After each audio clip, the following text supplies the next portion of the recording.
નમસ્કાર. આજે આપણી ચેનલમાં છે મેઘાબેન. તો આજે આપણે ભગવદ્ ગીતા પર પોડકાસ્ટ કરવા જઈ રહ્યા છીએ.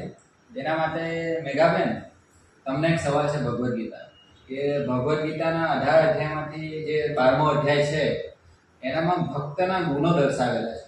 તો તમે ભક્તના ગુણો વિશે અમને એક સમજાવશો? સરસ. એમ કહેવાય ને કે ભક્તના ગુણો 36 હોવા જોઈએ. આ જે 36 ગુણો જે છે ને, લગ્નના જોડા મેળે જમતા હોય ને તો એના પત્રિકા જોવામાં આવે. તમને ખબર જ હશે કે લગ્નના છોકરા છોકરીની પત્રિકા જોવામાં આવે કે આના ગુણ મળે છે કે નહીં. તો એવું કહેવાય છે કે 36 ગુણ મળી જતા હોય તો ખૂબ ઉત્તમ પત્રિકા છે, અને એના કરતાં 22 મળે ને તો ચાલશે. પણ 36 ગુણ કયા છે ને એ તો સ્પષ્ટ ભગવદ્ ગીતામાં કીધા છે. પણ આજે જોડામેળ માટે ફક્ત 36 ગુણ છે કે નહીં, પણ એ ગુણો ભગવદ્ ગીતા સ્પષ્ટ લખ્યા છે. તો એ ગુણ જે જમી જાય તો સંસારી જીવન ખૂબ સરસ થઈ જાય. પણ ગીતા ખોલવી નથી તો આપણે આજે જોઈએ કે ગીતામાં 36 ગુણ કયા આપ્યા છે. તો એનો પહેલો ગુણ આપ્યો છે કે અદ્વેષ્ટા સર્વભૂતાનાં મૈત્ર કરુણ એવ ચ નિર્મમો નિરંકાર સમ દુઃખ સુખ શમી. તો પહેલો ગુણ આપ્યો છે અદ્વેષ્ટા. તો અદ્વેષ્ટા એટલે કોઈનો દ્વેષ ન કરવો. તો આપણને લાગે કે કોઈનો દ્વેષ ન કરવો એ કેવી રીતે શક્ય બને? તો તેનો સરસ એક ઉદાહરણ આપ્યું છે કે ભાઈ આજે દ્વેષ ન કરો. જ્યારે કોઈ પુત્ર બીમાર હોય તો માતા સેવા કરે તો એ કોની દ્વારા કરે, દ્વેષ કરે? તો કે જે રોગ છે ને એના માટે એનો દ્વેષ કર્યો કે મારા બાળકને આ તાવ, ભયંકર તાવ કેમ આવ્યો, પણ પુત્રનો દ્વેષ નથી કરતી. એટલે રોગીનો દ્વેષ ન કરો, એટલે રોગનો દ્વેષ કરો, રોગીનો દ્વેષ ન કરો. એટલે જે નિર્ગુણ છે એનામાં ગુણ નથી, એ ખરાબ એના જે દોષો છે ને એનો દ્વેષ કરવાનો. એટલે અદ્વેષતા એટલે દ્વેષ ન કરવો. પણ શાનો દ્વેષ કરવો? તો કે જે દુર્ગુણો છે એનો દ્વેષ કરવો છે. તો આપણે પછી બીજો ગુણ છે કે આ બધાને કે સર્વભૂતા બધાના માટે, કે કોઈના માટે દ્વેષ ન રાખવો જોઈએ. પછી બીજો ગુણ છે મૈત્રભાવ, કે બધા સાથે મૈત્રી હોવી જોઈએ. તો મિત્રતા હશે તો આ જગમાં જે ઝઘડા છે એ બધા એ મટી જ જશે. પછી છે કરુણાનો ગુણ. તો કરુણા એટલે શું? તો કે દયા અને કરુણા આપણને સેમ જ લાગે છે, પણ દયા એટલે પારકા પર થાય. આપણે જોતા હોય કે રસ્તા પર કોઈ પડી ગયેલું હોય, એક્સિડન્ટ તો અરે રે પાણી બહુ બધું કરતા હોય, પણ ત્યાં જ જો મારા આત્મીય હોય તો આપણે કેવા હાપડા થઈ જાય કે ચાલો ચાલો એમ્બ્યુલન્સ બોલા, આ કરો. તો શું આવ્યું? ત્યાં આત્મીયતા આવી. એટલે દયા વત્તા આત્મીયતા બરાબર કરુણા થાય છે. તો મારો આત્મીય લાગવો છે કે બધા જે છે જગમાં, સૃષ્ટિમાં, સૃષ્ટિમાં તે મારા આત્મીય લાગવા છે. એટલે કરુણા અને દયામાં આ જ કરે છે. દયા પરાયા પર થાય છે, જ્યારે કરુણા આત્મીયજન પર થાય છે. તો આત્મા જે આત્મીયતા અને દયા આનો સમન્વય થાય એ કરુણા કહેવાય. પછી નિર્મોહ રાખવું. તો આપણને બધી વાતોનો તો મોહ થાય છે. તો ગીતામાં કીધું છે કે મોહ છોડવો જોઈએ, એટલે મોહ નિર્મોહ રહેવું. પછી નિરહંકાર. આજે આપણે જોઈએ ને કે બધી વાતોને બધાને અહંકાર આવી ગયો છે કે હું છું ને તું છે, બધું આ છે. તો નિરહંકારી રહેવું. તો કે અહંકાર તો આપણે પછી કહેતા હોઈએ કે અહંકાર તો રાવણનો પણ ત્યાં ટકે છે. તો માણસે કેવું હોવું જોઈએ? કે નિરહંકારી હોવું જોઈએ. આપણાને વૃક્ષ એનામાંથી સરસ શીખવે છે કે જ્યારે ફળ આવે ને તો વૃક્ષ નમી જાય છે. તો આપણે વૃક્ષ પરથી આ ગુણ લેવો જોઈએ.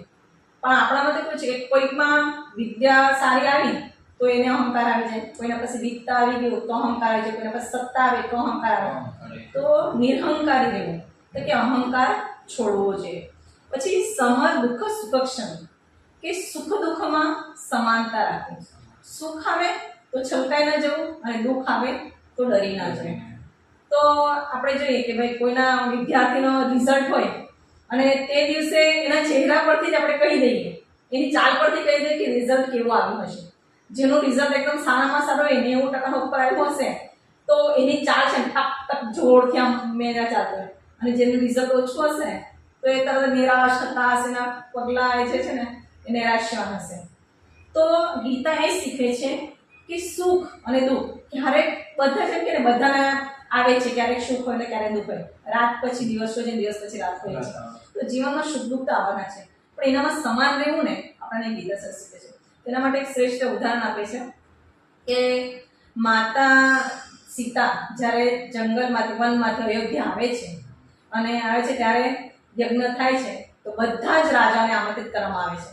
તો ત્યારે જનક રાજા પણ ત્યાં આમંત્રિત હોય છે. તો આખા કામમાં સીતાજી કોરાયા હોય છે. તો એ યજ્ઞ છે તો રામના ત્યાં હતા, તો કેટલું મોટું એ ઠાઠમાળનું હશે, તો 3 દિવસ તો એનામાં જ પૂરા થઈ જશે.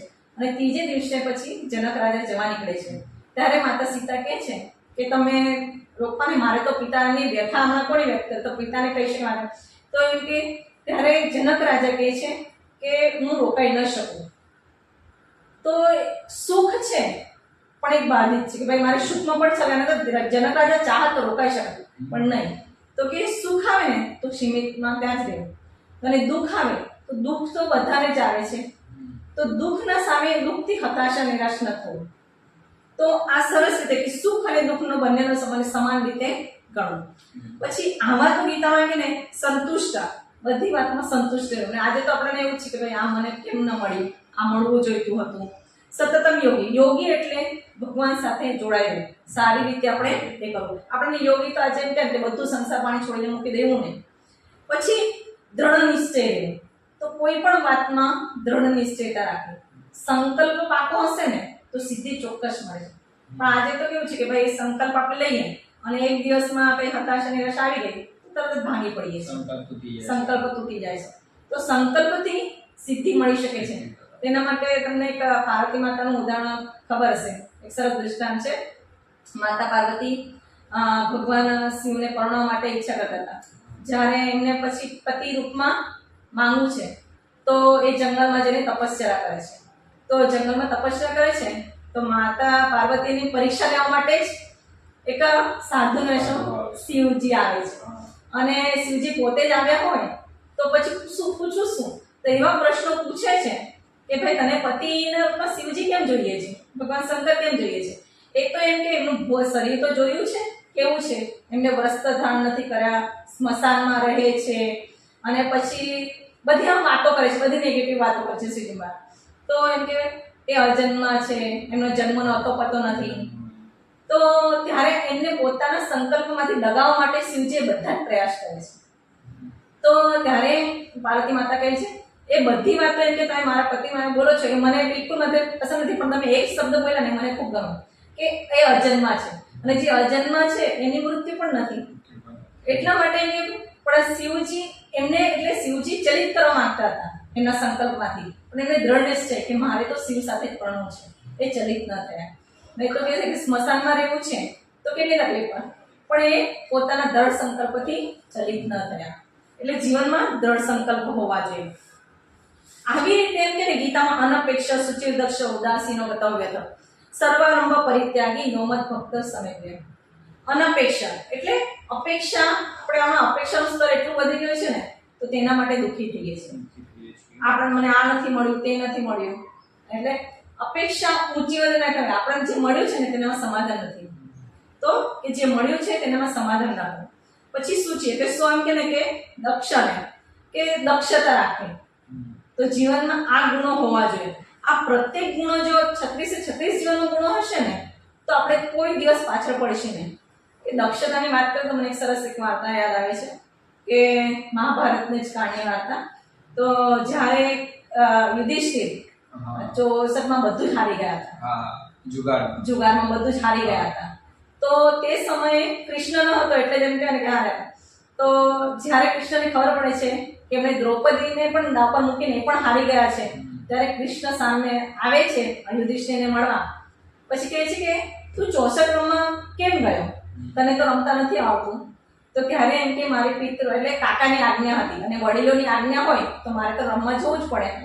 તો ત્યારે કૃષ્ણ એમને કહે છે કે તું ભક્ત કરો અને તું દક્ષ નથી.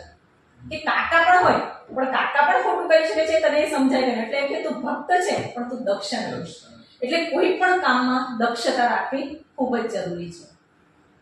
તો આવા ગીતાના બધા 36 ગુણો તો જો મારા જીવનમાં ઉતરે ને તો છેલ્લે એક સરસ કીધું કે અનિકેત સ્થિરમતી ભક્તિ માનવ પ્રિય નરા. તો કે અનિકેત એટલે આપણે શું કહીએ કે ભાઈ જેનું ઘર બહાર ન હોય તે, પણ મને એ ઘરની પણ આસક્તિ નથી લાગતી, એને મમતા માયામાં નથી બંધાવ. એટલે આસક્તિ વિનાનો અનિકેત એટલે એમ કે આસક્તિ વિનાનો. આપણે એમ કહે કે અનિકેત એટલે ઘર વિનાનું, પણ એ ઘર સાથે પણ મને આસક્તિ નથી લાગી. તો આવી રીતે જો હોય તો ભક્તને ભગવાન કરે સ્વીકારે છે. એટલે મારા જો 36 ગુણ આવા હશે તો તો ભગવાન ચોક્કસ સ્વીકારશે. એટલે આ જે ગુણો 36 ગુણ સમ શત્રો ચ મિત્ર છે તથા માન અપમાન શીતોષ્ણ સુખ દીખેશુ સમસંગ વિવર્જિત, કે સંગ પણ કેવો હોવો જોઈએ. એટલે સંગની પણ એમાં વાત કરી છે કે મારા મિત્ર કેવો હોવો જોઈએ. આપણે કહે ને કે સંગ તેવો રંગ, એટલા માટે સત્સંગ સંભળાય છે. આજે આપણે સત્સંગ એટલે શું સમજીએ તો કે મંજીરા ભજન ને એ બધું સમજીએ છીએ, પણ સત્સંગ એટલે સાચો સંગ, સારાનો સંગ. સંગ તેવો રંગ એના માટે વાત આવી છે કે આપણને જ્યારે ભણતા ત્યારે વાર્તા કહેતા બેન કે એક કેરી રોપલું હોય અને તેનામાં એક સળેલી કેરી મૂકી દીધી તો એ કેરી શું થાય, બધી જ સળી જાય છે. તો કહેવાય કે જો મારા પાસે જો દુર્ગુણ મિત્ર હશે તો મને એના દુર્ગુણ લાગશે. તો મારે સારા ગુણો અપનાવવા માટે એવું મારું સર્કલ બનાવવું જોઈએ. તો મેં નો હિઝ કંપની, માણસ કેમ ઓળખાય, એના સંગતથી ઓળખાય છે.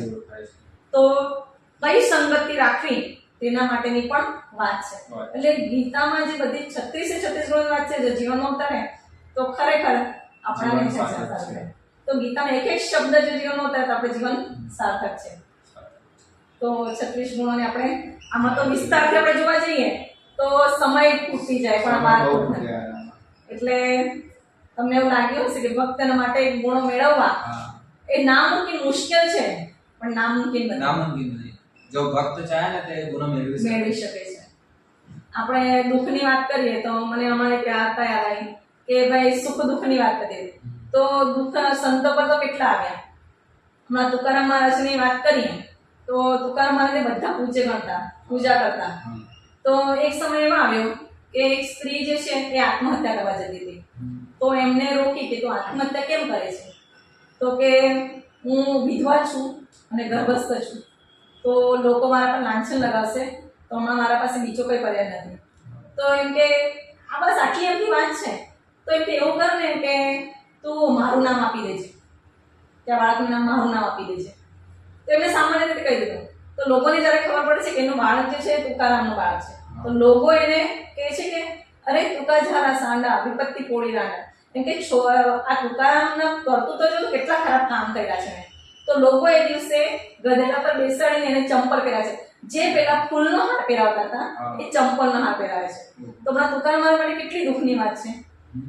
તો ત્યારે તુકારામ શું કહે છે કે ભગવાન તારી બી લીલા અપાર છે. તો એમ કે તારી પાસે મારે આટલા લોકો હું કામ કરતો હતો ને તો લોકો આવ્યા જ કરે અને તારી મારી વાતચીતને એકાંત મળતો જ ન હતો. તો એમ કે મને તારી સાથે વાતચીત કરવા માટે ટાઈમ મળે ને એટલે તું એ આવું બધું કરી અને મને તારી મારી પાસે એકાંતમાં હું બેસી શકું. એટલે મેં દુઃખમાં પણ સારી રહે છે, દુઃખમાં મેં સુખ સુધી કે ભગવાન તારી મારી વાર્તાલાપ થઈ શકે છે ને એના માટે થાય છે. તેમણે દુઃખને પેલા આટલી મોટી આપત્તિ લીધે એ જોયું નહીં, પણ એમને ભગવાને શું કીધું કે બરાબર ભગવાન તમે મને દુઃખ આપ્યું છે ને તો એ સારા માટે જ આપ્યું છે. એટલે આવી જો સમજણા કે ભગવાન મને જો દુઃખ આવે છે તે મારા વિકાસના માટે હોઈ શકે, મને શીખવાડવા માટે હોઈ શકે, તો મને તકલીફ ન થાય. એટલે સમ દુઃખ સુખ શમી આવી રીતે રહી શકાય છે. એટલે આ ગીતાના જે એક એક ગુણો છે ને આપણે વાંચીએ સમજીએ તો ખરેખર બેડો પાર થઈ જાય. તો ચાલો મળીએ. થેન્ક યુ ભગવદ ગીતા વિશે એમના 12મા અધ્યાયના 36 ગુણો કહેવા માટે. ને મિત્રો આવા જ વિડીયો માટે બન્યા રહો મારી ચેનલ ઉપર. ને હવે આપણે એક નવા વ્યક્તિ સાથે મળીશું આગલા વિડીયોમાં. નમસ્કાર.